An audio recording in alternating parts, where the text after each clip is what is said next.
Estamos de volta com o Trabalho em Revista. Pouco mais de um ano depois de entrar em vigor o novo Código de Processo Civil, que trouxe uma série de alterações para os processos que tramitam na Justiça do Trabalho, novas mudanças estão por vir com a reforma trabalhista. Para comentar essas transformações, a gente recebe o desembargador e professor Bento Herculano Duarte, do TRT do Rio Grande do Norte. Professor, muito obrigada pela sua presença aqui. Essas transformações, professor, o senhor lançou há cerca de 2 meses, no TRT do Rio Grande do Norte, um novo livro em que o senhor trata dessas mudanças do CPC no processo trabalhista, os reflexos. Essas, na sua avaliação, professor, são positivas essas mudanças? Primeiro, uma satisfação estar aqui em Cuiabá e poder conversar com você e com os telespectadores. Sinceramente, eu acho que ainda não deu para sentir os efeitos do novo Código de Processo Civil, que foi um código que foi criado como se fosse a solução de todos os males, mas principalmente da famosa morosidade da justiça, né? E no campo da justiça comum, seja estadual ou federal, não deu para se sentir ainda os seus efeitos, que tomara que sejam positivos, né? E na justiça do trabalho muito menos, até porque ainda só com o tempo iremos conseguir verificar o que deve ser implementado na justiça do trabalho e o que não deve, e agora já temos uma nova lei, que é a da reforma trabalhista, que também mexe em algumas situações, em alguns aspectos processuais. Professor, o senhor é doutor na área de Direito e Relações Sociais.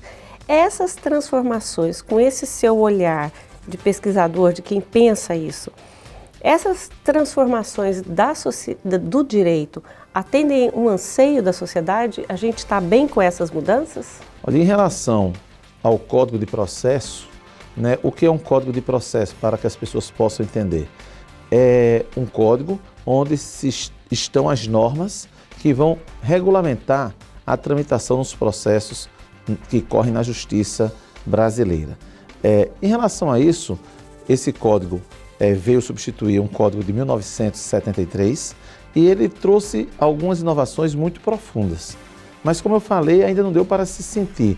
Eu acredito que só daqui a alguns anos vamos ver se a justiça melhorou, se o processo passou a andar mais rápido, se passou a ser mais justo, decisões como está lá no anteprojeto do próprio código, na sua exposição de motivos.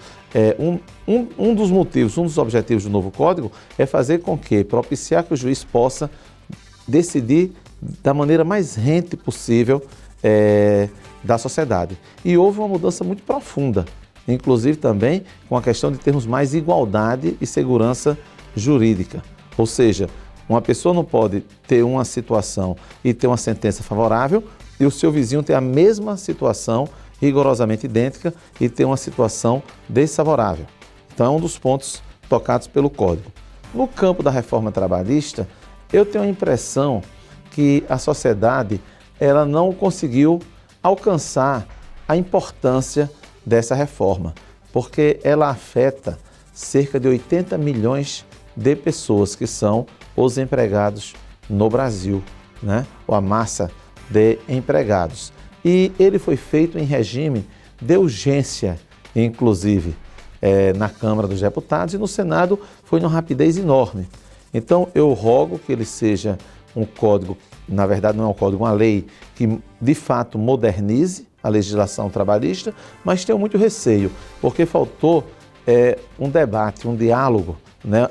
Um ambiente mais democrático para essa discussão, né? Agora, o que eu posso dizer é o seguinte, que nem um novo código no campo do processo e nem uma nova CLT no campo das relações de emprego, nada disso vai resolver por si só nenhum problema. Tanto que na reforma trabalhista, uma das maiores falácias, né, ou seja, uma das maiores inverdades que se diz, é que essa, entre aspas, modernização, que em alguns momentos foi realmente, em outros retrocessos, porque, como qualquer obra humana, há imperfeições, né?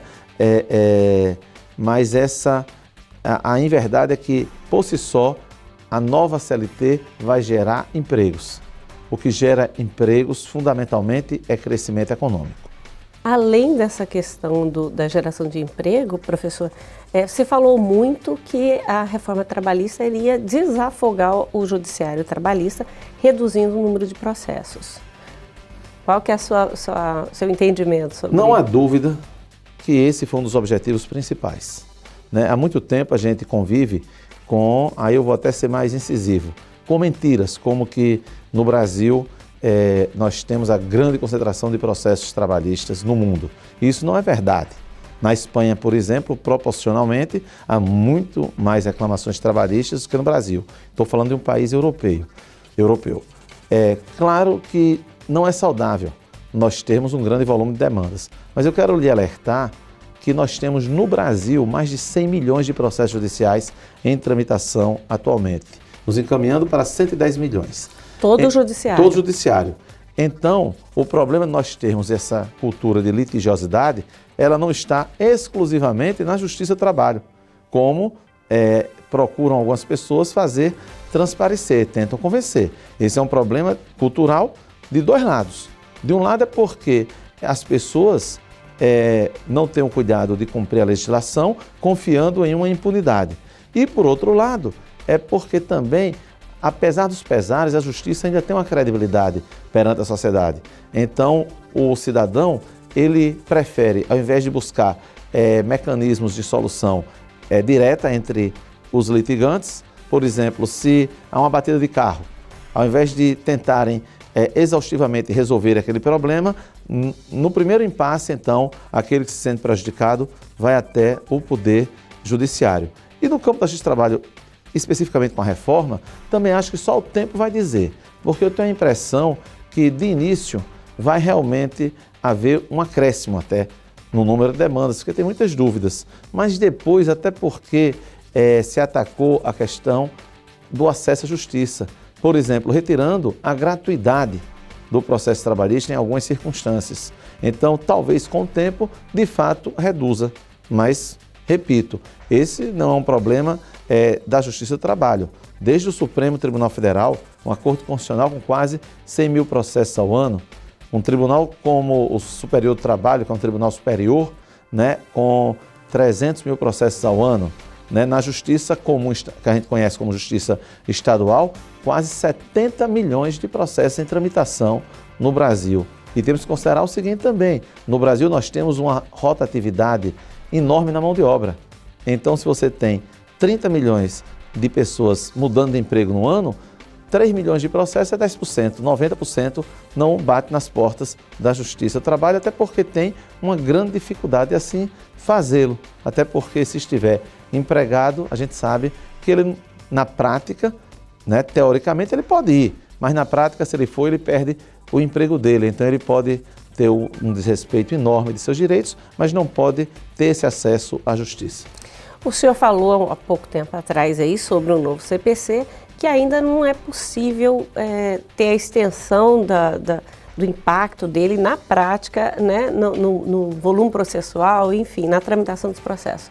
Doutor, e em relação à reforma trabalhista, que a gente tem visto uma polêmica muito grande em torno dela, inclusive se há pontos constitucionais ou não, também a gente vai ouvir falar muito tempo ainda, vai discutir muito a reforma.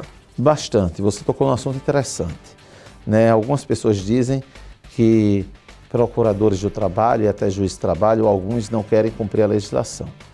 Olha, 99% dos juízes de trabalho está afirmando que vai cumprir, até porque é uma obrigação do magistrado cumprir a lei. Agora, o magistrado, quando ele toma posse, ele jura respeitar a Constituição. Então, se houver algum ponto na lei que ela situa-se de maneira inferior à Constituição, como tem que ser, então o magistrado ele tem a obrigação de declarar a inconstitucionalidade. Agora, em algumas situações, quem dará a palavra final será o Tribunal Superior do Trabalho ou o Supremo Tribunal Federal, se a matéria for realmente declarada constitucional. E em o Supremo emprestando o que se chama um efeito vinculante, ou seja, tem mecanismos que vinculam obrigatoriamente os juízes, aí todo mundo vai obedecer essa diretriz do Supremo Tribunal Federal. Até porque, se não o fizer, existe um instrumento chamado reclamação constitucional.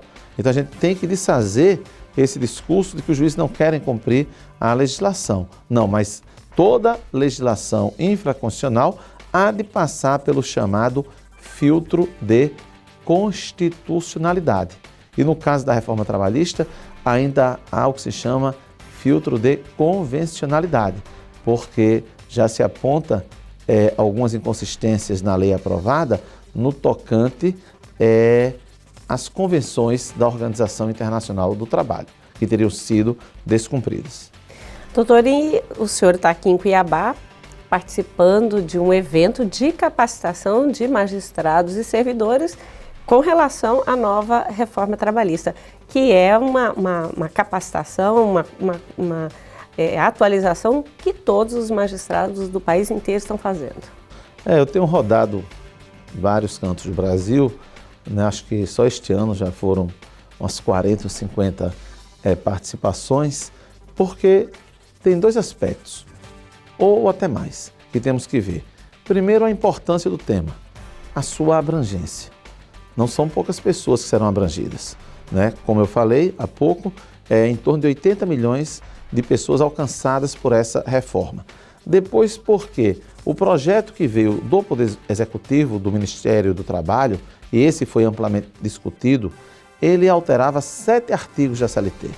Mas o projeto que a Câmara aprovou, e aí em regime de urgência, alterou quase 120 artigos, fazendo, de fato, uma nova CLT.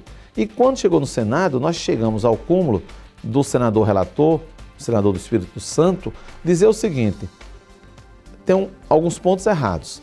Ele, inclusive, colocou quais seriam os pontos equivocados. Mas eu não vou, segundo ele, falou, e a maioria do Senado aceitou o argumento, mas para não atrasar a tramitação, eu não vou mexer na lei. Então, eu, Senado, que tenho a função constitucional, que tenho a obrigação de ser revisor da Câmara, porque nasceu na Câmara o projeto, acho errado, mas não conserto e sugiro, que foi a expressão que ele usou, que o Presidente da República conserte os erros por intermédio ou de vetos ou de medida provisória, que parece que daqui a poucos dias teremos em vigor uma medida provisória. Então, houve uma transferência do Poder Legislativo para o Poder Executivo.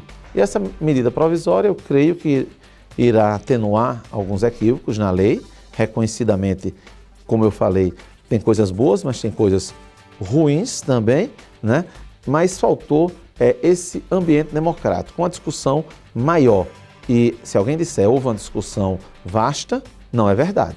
Ela houve, eu inclusive fui depor lá na Câmara dos Deputados, na Comissão Especial da Reforma, em relação ao projeto originário, que era um projeto enxuto, e o aprovado em regime de urgência, depois desse regime ter sido rejeitado. E o presidente da Câmara, ele repetiu o que o ex-presidente Eduardo Cunha tinha feito. Perdeu e pôs de novo em votação o regime de urgência. E isso é uma coisa preocupante. Professor Bento Herculano Duarte, professor da Universidade Federal do Rio Grande do Norte, desembargador do Tribunal Regional do Trabalho, também da Corte do Estado do Rio Grande do Norte. Muito obrigado pela sua participação, por todas essas informações, essa tentativa de esclarecimento nosso nesse momento de tantas mudanças. Muito obrigada. Eu que agradeço o convite, tentando sempre cumprir uma função social até de esclarecer, né? Pois o povo, né, a população, trabalhadores e empresários têm que tentar conhecer melhor essa reforma. Obrigada, professor. E assim a gente termina o nosso programa desta semana, mas você pode revê-lo a qualquer momento no YouTube, no endereço que está aí na sua tela. Aproveite para curtir o Facebook, o Twitter, o Instagram do Tribunal e ficar bem informado sobre a Justiça do Trabalho em Mato Grosso. Obrigada e até o próximo programa.